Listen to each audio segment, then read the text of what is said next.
पूजन करती हैं, तो उस पर जलाधारी की जगह फुलेरा बनता है, मतलब फूल की मालाएं उसमें लटका दी जाती है। अब कितनी माला लटकाना चाहिए? प्रयास करना चाहिए कम से कम 5 माला उसमें होना जरूरी है, और 5 से ज्यादा भी लटकाओगे चलेगा, पर 5 से कम नहीं होना चाहिए फुलेरा। 5 कौन कौन है ये?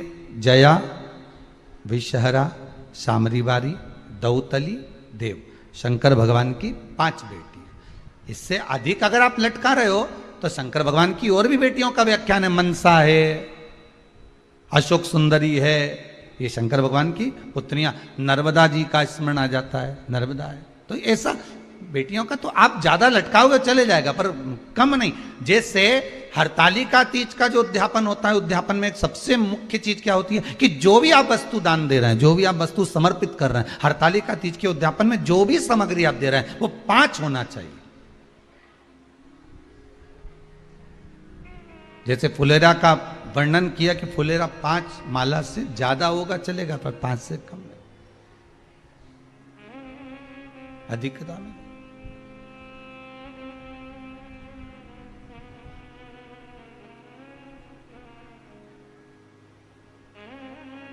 सबसे पहली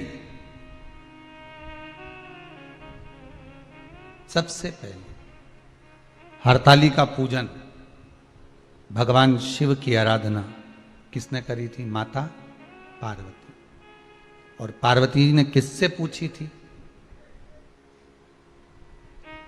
पार्वती जी को किसने बताया था कि तुम ये पूजन करना, तुम ये स्मरण करना?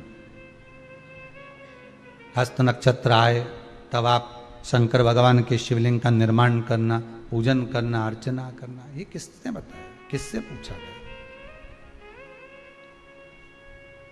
कौन बताएगा इसे? तो कहा जब माता पार्वती का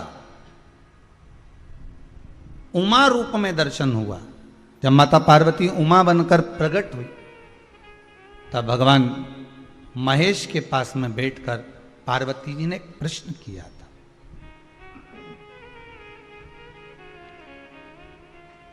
पार्वती जी भगवान शिव से एक प्रश्न कर रही, महेश भगवान से एक प्रश्न कर रहे। भोलेनाथ प्रभु शंभु शंकर, हे दयालु करुणा सागर, कृपा करने वाले त्रिकालदर्शी कैलाशी, हे शिव करुणा करिए और मुझे आप इतना सा बता दीजिए कि मैं जितनी जन्म लूं, मैं इस मृत्यु लोक में जितनी बार आऊं, मैं इस भूमि पर जितनी बार जन्म लूं, अवतरण हो मेरा, जन्म हो मेरा, मैं जितनी बार प्रकट हूं इस पृथ्वी पर, आप मेरे पति बनकर मुझे मिले, उसके लिए मैं क्या कर सकती हूं? मैं क्या करूं?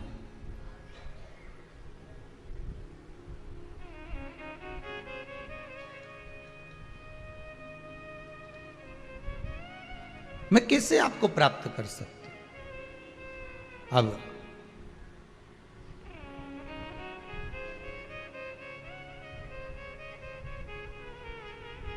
जैसे सबसे पहली करवा चौथ की पूजन किसने करी थी? बोलते जाओ जरा जल्दी। कोई आपसे प्रश्न कर लेगा कि आप हर साल करवा चौथ का पूजन करती हो, चलनी में मुंडा भी देखो है, चलनी में मुख भी देखती हो, दिया भी लगाती हो, करवा भी भरती हो, पूजन भी करते हो। तो सबसे पहली करवा चौथ की पूजन करी किसने थी? तो शास्त्र कहता है सबसे पहली करवा चौथ की पूजन माता द्रौपदी ने करी थी। किसने करवाई थी? तो कहा भगवान कृष्ण ने करवाई थी। क्यों करवाई थी? तो कहा अर्जुन द्रौपदी को छोड़कर नीलगिरी पर्वत पर तप करने चले गए थे।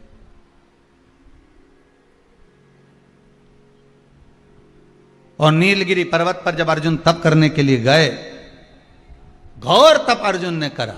अब अर्जुन ने तप करा तो इसको द्रौपदी को कहीं से सूचना मिल गई कि दुर्योधन ने अपनी 2 अक्षौणी सेना अर्जुन को मारने के लिए भेजा।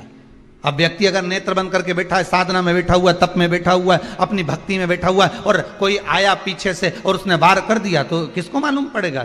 कौन जानेगा? अब अर्जुन अगर तप साधना में बैठे हुए हैं और द्रौपदी का पति अर्जुन अगर तप साधना में बैठा और पीछे से अगर दुर्योधन आक्रमण कर रहा है दक्षिणी सेना के साथ, तो कौन जान सकता? तब भगवान कृष्ण दौड़ कर गए द्रौपदी के पास में। द्रौपदी द्रौपदी द्रौपदी ने ठाकुर जी के चरण पकड़ लिए, तुरंत हाथ जोड़कर बोली, प्रभु क्या बात है, आप बताओ क्या हो गया? भगवान बोलने लगे, द्रौपदी तुझे कुछ मालूम है? द्रौपदी बोली, नहीं प्रभु, क्या हो गया बताइए आप मुझे, तुझे मालूम नहीं? दुर्योधन ने 2 अक्षौणी सेना अर्जुन को मारने के लिए नीलगिरी पर्वत पर भेजी। नीलगिरी पर्वत पर, हाँ, तो वहां तो अर्जुन तप करने गए हैं, साधना करने के लिए गए हैं, वहां तो अर्जुन भगवान की भक्ति को धारण करने के लिए गए। तो द्रौपदी ने कहा, अर्जुन अगर भगवान की भक्ति को धारण करने के लिए गए हैं और दुर्योधन ने अगर सेना भेज भी दी है, तो क्या मेरे पति की रक्षा वो परमात्मा नहीं करेगा, जिसका वो स्मरण कर रहा है, जिसका वो पूजन कर रहे हैं, जिसकी वो भक्ति को धारण कर रहा है? भगवान मन में सोचे, वो गया तप कर रहा है, उसी चक्कर में तुम्हें तेरे पास आया, भगवान ही आया है ना तोड़ के, दूसरा कोई तो नहीं आया ना। मार्ग दिखाने वाला कौन होता है? परमात्मा। मार्ग बताने वाला कौन होता है? परमात्मा होता है। एक बार तुलसीदास जी एक पद लिख दिए, सिया राममय सब जग जानी, करो प्रणाम जोर जुग पानी। जब तुलसीदास जी ने पद लिखा कि हर एक में राम समाया है, चप्पे चप्पे में डाली पशु पक्षी सब में भगवान राम समाये हैं, तो तुलसीदास जी लिखकर जा रहे थे, इतने में एक बच्चा दौड़ कर आया और आकर कहा, अरे काका उधर मत जाना, तुम लाल कलर की धोती पहने हो, उधर जाओगे सामने से एक बेल आ रहा है, एक बहुत बड़ा नंदी आ रहा है, वो तुम्हें पछाड़ देगा, मार देगा।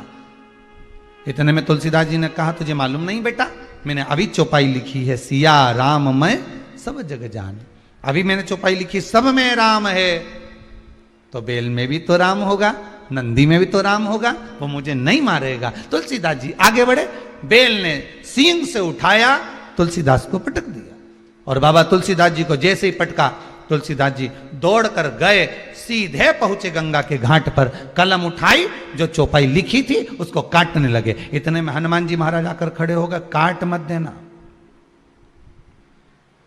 रामायण की चौपाई एक मत काट देना, बिल्कुल मत काटना। तो तुलसीदास जी ने लिखा, बोला, मैंने चौपाई लिखी थी, सिया राम मैं सब जग जानी, करो प्रणाम जोर जुग पानी, सब में मैंने राम देखा, तो फिर बेल ने मुझे क्यों मारा? हनुमान जी बोले, तुमने सब में राम देखा, बेल में भी राम देखा, नंदी में भी राम देखा, तो उस बच्चे में राम क्यों नहीं देखा जो तुम्हें बताने आया था कि उधर मत जाना? वो बोलने तो आया था ना तुम्हारे पास में कि उधर मत जाओ। भगवान अपना असली रूप रखकर कभी तुम्हारे सामने नहीं आता।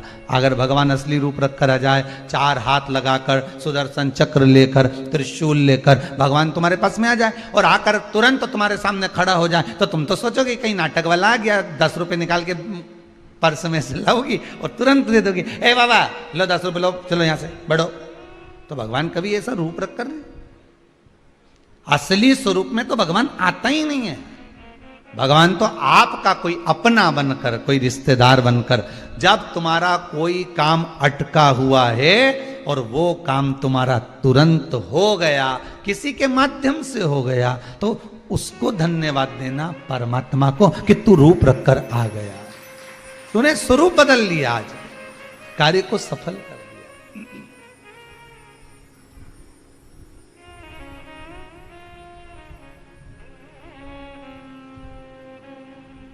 उसको धन्यवाद दे सकते हो आप।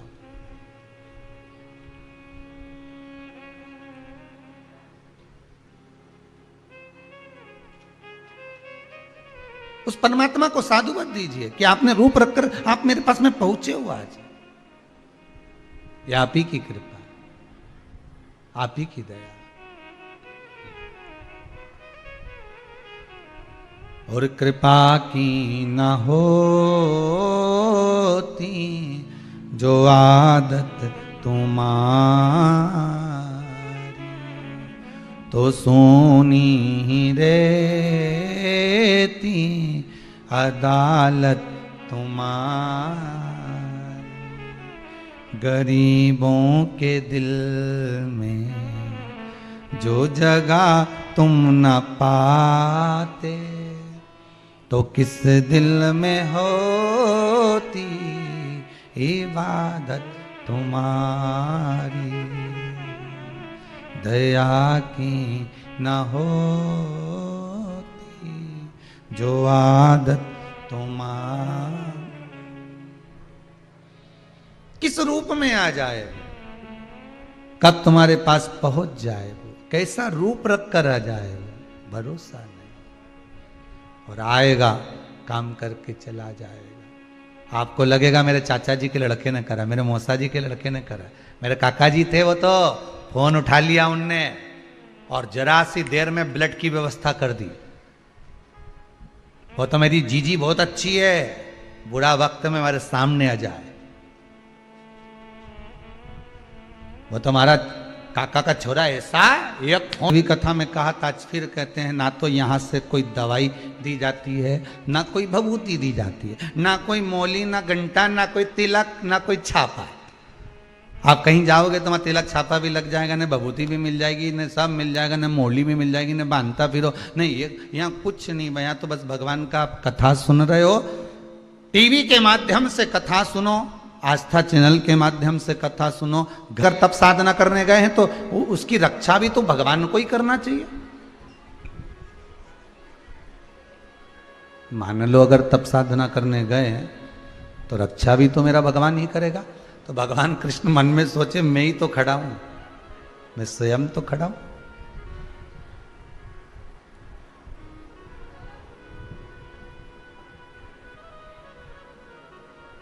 बस आप तो एक बार दिल से अगर भगवान को पुकार लेते हो ना, तो भगवान स्वयं आकर खड़ा हो जाता है। स्वयं दिल से अगर पुकारा, नमामीश मीशां निर्वाण रूपम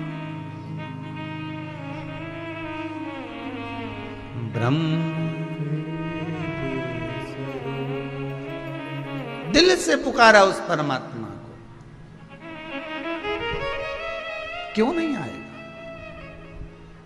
शरीर में अगर रोग है, शरीर में अगर बीमारी है, बहुत कष्ट है, चाहे घुटने में हो, शरीर में हो, पीड़िली में हो, जहां जहां तकलीफ है, आप एक बार उस ओघड़दानी त्रिकालदर्शी शंभू को एक बार बुलाओ तो दिल से।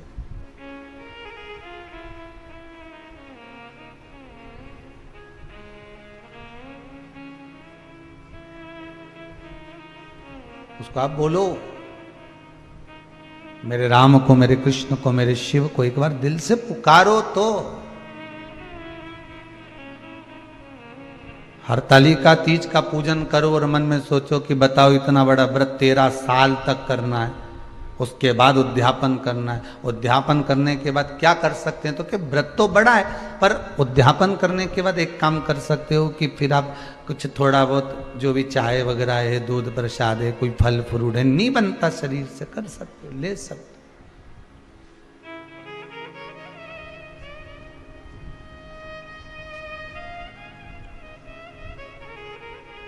तो सबसे पहले करवा चौथ का व्रत किसने करा था? माता द्रौपदी ने। किसने करवाया था? भगवान कृष्ण ने। द्रौपदी से कहा था कि तुम इस व्रत को करो, पात्र जल का भरो, सूर्य को अर्घ देकर पति की उम्र की वृद्धि के लिए ये कार्य करना। आज के जमाने में जब करवा चौथ का व्रत आता है तो हिंदू धर्म के ही कुछ लोग नए नए कमेंट्स लिख लिख कर भेजते जाते हैं। व्हाट्सएप पर नया नया कुछ भी लिख कर भेज देंगे कि आज कहीं लिख देंगे कि इसकी पूजन होए न, कहीं उसकी पूजन होए, तो कहीं के ऐसा तो कहीं वैसा, लोग कमेंट्स करते हैं। हमारे ही लोग मैसेज बना लेते हैं, एक ग्रुप में भेज देते हैं, उस ग्रुप से उठाया दूसरे ग्रुप में चले गया, दूसरे ग्रुप से तीसरे ग्रुप में चल गया। ये हम अपने धर्म की हंसी उड़ाना है, दूसरे के धर्म की नहीं।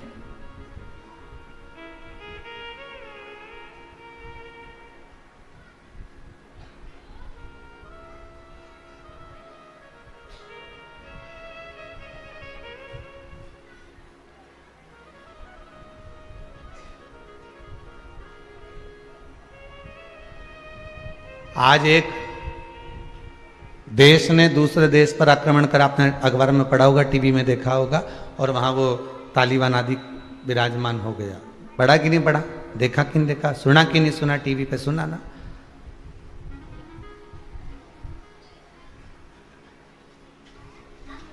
कारण क्या था कि जितने उस में निवास करने वाले थे उस देश में, उनका आपस में प्रबलता बल नहीं था। भारत की भूमि पर निवास है आपका, सभ्यता और संस्कृति की जननी है भारत माता।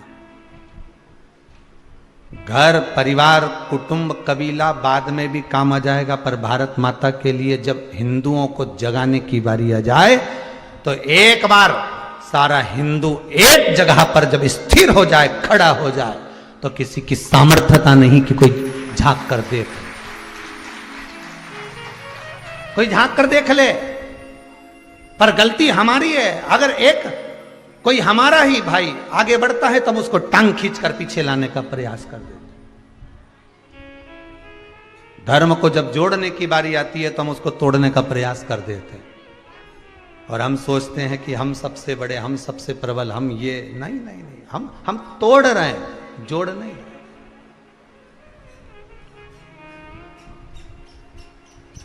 हमने उसको जोड़ने का प्रयास किया, जोड़ने का प्रयास।